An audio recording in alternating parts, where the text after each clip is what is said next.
तो राजकुमारी की शर्तों को आसानी से पूरा कर सकता है। मैं दोनों राजकुमारों के सामने ये शर्त रखूंगा और कहूंगा कि जो भी इन शर्तों को पूरा करेगा उसी से ही मेरी बेटी का विवाह होगा।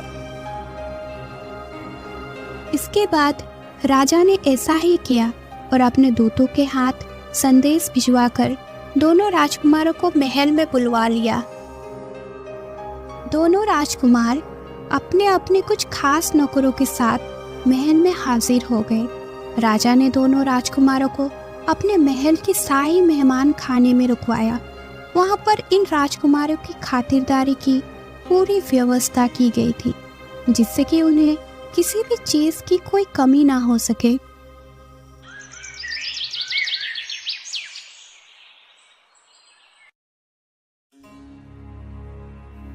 उसी दिन शाम के समय महाराज दोनों राजकुमारों से मिले। पहले महाराज ने राजकुमार दुष्यंत पर एक नजर दौड़ाई। राजा को राजकुमार दुष्यंत बहुत ही पसंद आया। राजकुमार दुष्यंत की कटकाठी और उसके बात करने के तरीके से राजा बहुत ही प्रभावित थे। राजा को ये भी मालूम था कि राजकुमार दुष्यंत के पिता एक बहुत ही दयावान राजा थे, जिसकी वजह से उनके राज्य की प्रजा बहुत ही सुखी थी। इन सब कारणों से राजा को राजकुमार दुष्यंत बहुत ही पसंद आया। परंतु जब राजा ने राजकुमार प्रद्युम्न से बातचीत की तो राजा को उसकी बातचीत करने के सलीका बिल्कुल भी पसंद नहीं आया। राजा को वो फूटी आंख भी नहीं सुहाया। राजा समझ गया कि वो एक घमंडी और चापलूस किस्म का इंसान है। महारानी को भी राजकुमार दुष्यंत ही बहुत पसंद आया और वो सीधा राजकुमारी के पास गई और कहने लगी,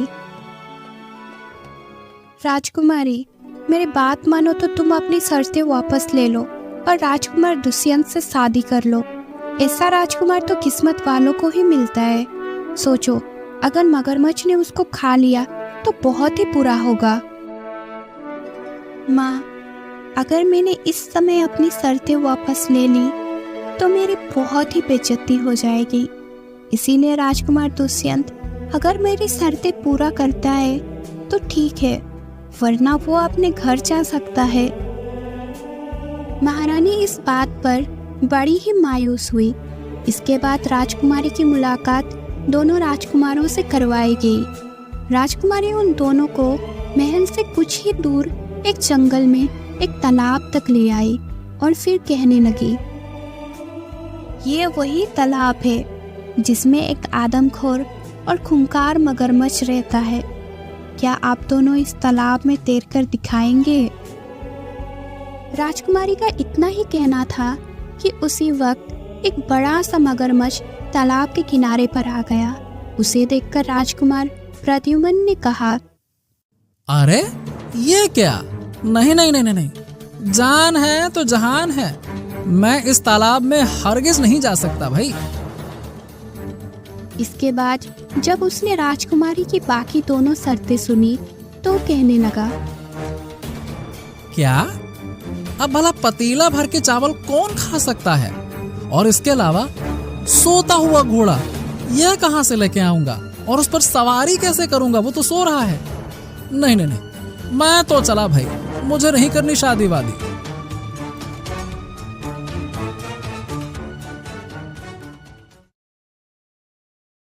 राजकुमारी जी, मैं कल आपको इस तालाब में तैर कर दिखाऊंगा। फिर वो लोग महल की तरफ लौट गए।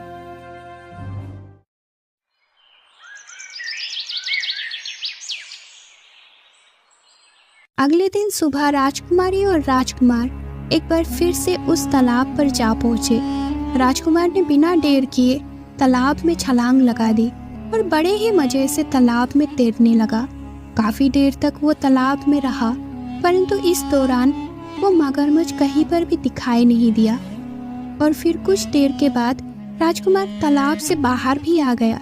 राजकुमारी ये देखकर हैरान थी कि इतने समय तक तालाब में रहने पर भी वो आदमखोर मगरमच्छ राजकुमार को खाने के लिए क्यों नहीं आया। जब राजकुमार ने राजकुमारी के चेहरे पर परेशानी देखी तो कहने लगा, हाँ, तो राजकुमारी जी, लीजिए, मैंने आपकी शर्त पूरी कर दी।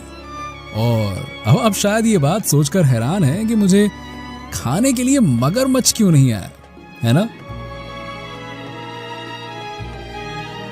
तो देखिए, बात यह है कि मैंने कल रात को ही अपने कुछ सिपाहियों को एक बड़ा सा जाल देकर उन्हें मगरमच्छ को पकड़कर दूर छोड़ आने के लिए कह दिया था। बस उन्होंने ऐसा कर भी दिया। अब देखिए, इस तरह से आपकी पहली शर्त तो मैंने पूरी कर दी है। क्या है ना कि शर्त के मुताबिक मुझे मगरमच्छ वाले तालाब में तैरना था। ये जरूरी नहीं था कि वो मगरमच्छ उस समय तालाब में हो। अब क्योंकि आपकी शर्त सिर्फ तालाब में नहाने की थी, मगरमच्छ से लड़ने की नहीं। तो चलिए, मुझे उम्मीद है कि आपको इस बात पर कोई ऐतराज नहीं होगा।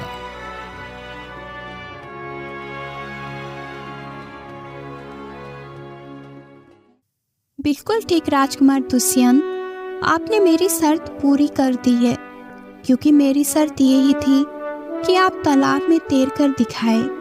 मैं आपकी बुद्धिमानी की प्रशंसा करती हूँ। तो राजकुमार, आप पतीला भरकर चावल कब खाकर दिखाएंगे?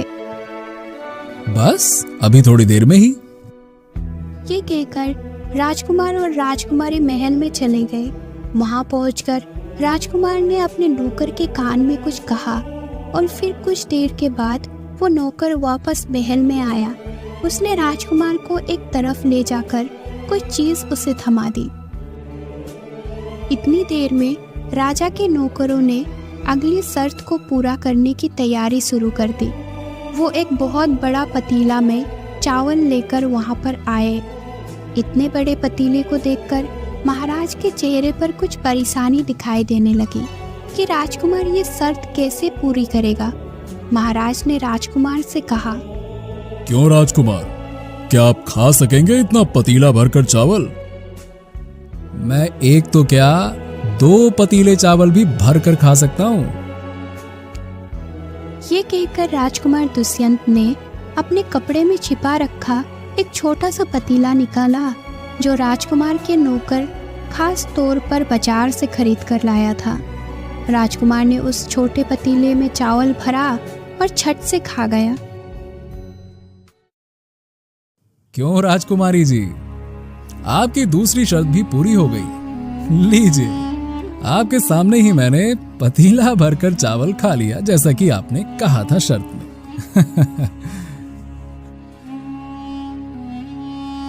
रानी, आप अपनी बेटी की शादी की तैयारियां शुरू कर दीजिए। मुझे तो लगता है कि ये राजकुमार सोते हुए घोड़े की भी सवारी कर ही लेगा। राजकुमारी जी, आपकी शर्त पतीला भर के चावल खाने की हुई थी। वो पतीला छोटा हो या बड़ा, इस बात का तो कोई जिक्र ही नहीं हुआ था। इस तरह से लीजिए, मैंने आपकी दूसरी शर्त भी पूरी कर दी।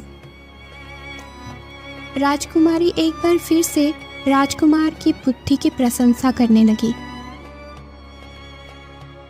उसी दिन शाम का समय था। राजकुमारी, महाराज और रानी तीनों महल के शाही बगीचे में घूम रहे थे कि तभी उन्होंने देखा कि सामने से राजकुमार एक घोड़े को अपने साथ ला रहे हैं। महाराज ने तब राजकुमार से कहा, अब बेटा दुष्यंत, ये घोड़ा लेकर तुम कहां जा रहे हो? महाराज, ये घोड़ा कोई साधारण घोड़ा नहीं है। मैंने खास तौर पर इसे एक बहुत ही बड़े अस्तबल से खरीदा है। इसके मालिक ने बताया है कि ये बहुत ही बढ़िया नस्ल का घोड़ा है और मैंने इसका एक बहुत ही अच्छा सा नाम भी रखा है। वो घोड़ा सचमुच ही बहुत शानदार था।